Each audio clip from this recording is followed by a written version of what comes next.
رمضان كريم. السلام عليكم متتبعين ومتتبعات قناة لمياء الفسية، عواشركم مبروكة، تدخل ان شاء الله عليكم بالصحة والسلامة وجميع المتمنيات يا رب العالمين. اليوم كما كتشوفوا معايا جيت نشارك معكم البريوات بالعقدة نتاع اللوز. بقاو معايا وتابعوا معايا لا فيديو من الاول حتى الاخير، وكالعادة ما تنسونيش لايك اشتراك بارطاج مع الاهل والاحباب، كتشجيع منكم ليا وباش تعمل فائدة. وتبارك الله عليكم وبقاو معايا. هنا اول حاجه كما كتشوفوا معايا عندي كيلو نتاع اللوز، غادي نضيف عليه لتر ونصف نتاع الماء الساخن، غادي نحيد القشره نتاع اللوز نتاعي ونوضعه على واحد المنديل يبات ليله كامله حتى ينشف معايا. من بعد ان شاء الله غادي نعمل معكم العقده نتاع اللوز والمكونات اللي غادي نحتاج.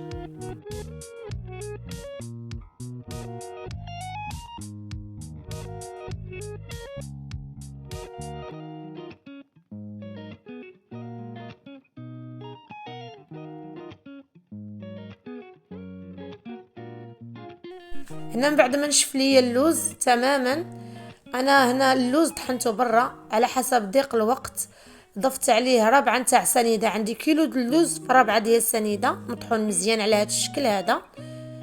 ضفت هنايا مسكه الحره، عندي كأس صغير نتاع الزبده المذابه، تكون الزبده نوعيه جيده بطبيعه الحال.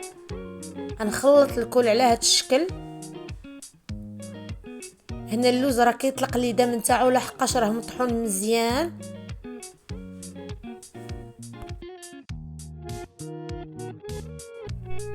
هنا غادي نضيف نصف كأس نتاع ماء الزهر باش غادي نجمع العقده نتاع اللوز نتاعي. من بعد ان شاء الله غادي نشكلها كويرات صغيره ونشكلوا البريوات نتاعنا وبقاو معايا.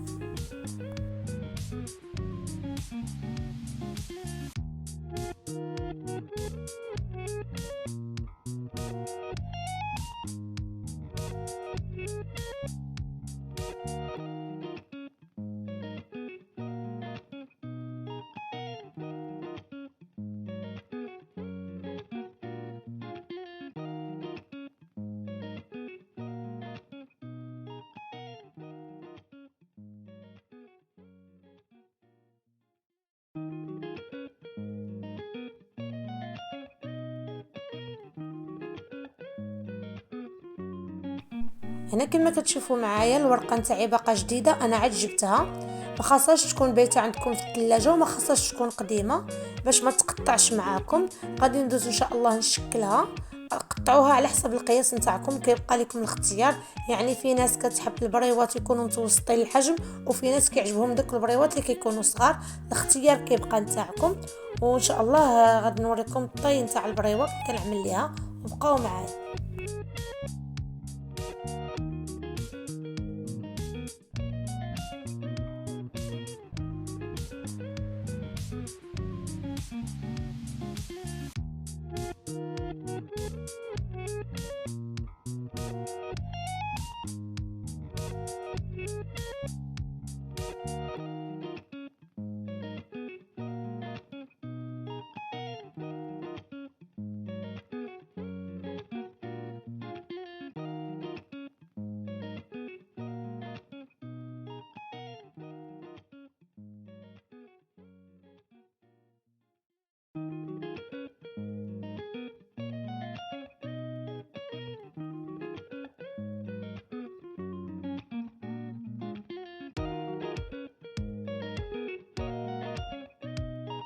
هنا كما كتشوفوا معايا، نتمنى ان شاء الله تكون الطريقه واضحه لكم. على هذا الشكل هذا كنعملوا العقده نتاع اللوز وكنشكلوا البريوه على هذا الشكل هذا. من بعد كناخذوا الماء والدقيق باش تلصق لينا البريوه نتاعنا على هذا الشكل هذا، ومن بعد ان شاء الله غادي ندوزو نقليوها وبقاو معايا.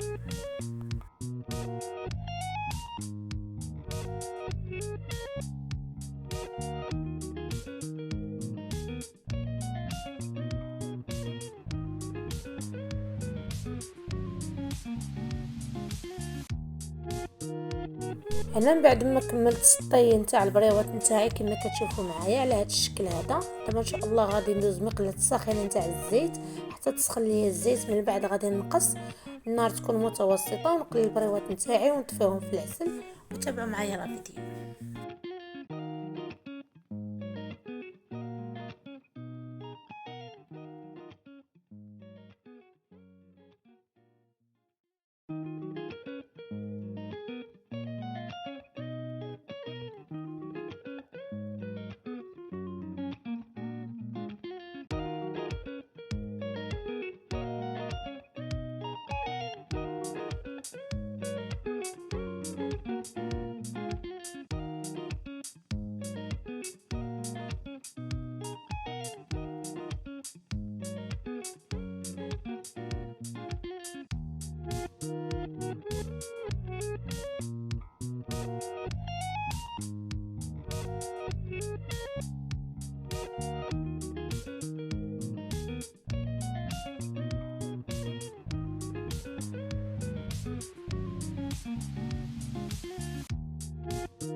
هنا كما كتشوفوا معايا من بعد ما قليت البريوات نتاعي في الزيت وطفيتهم في العسل خرجوا لي واحد الكميه ما شاء الله. غادي نوضعهم في واحد البواط، يمكن لكم تخليهم في الكونجيلاتور تحتفظوا بهم او في بلاكار عادي، كيبقى لكم الاختيار بطبيعه الحال. صراحه جاو ما شاء الله كما كتشوفوا معايا لا مذاقا لا شكلا. نتمنى ان شاء الله تجربوهم.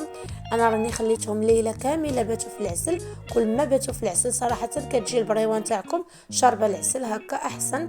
انا خليتهم ليله كامله باتوا في العسل نتاعهم، من بعد عاد عملتهم في البواط كما كتشوفوا معايا. نتمنى ان شاء الله الاقتراح اللي شاركت معكم اليوم المعسلات الرمضانيه نتاع البريوات نتاعي يعجبكم، وتبارك الله عليكم في شهوه اخرى ان شاء الله، ورمضان مبارك سعيد.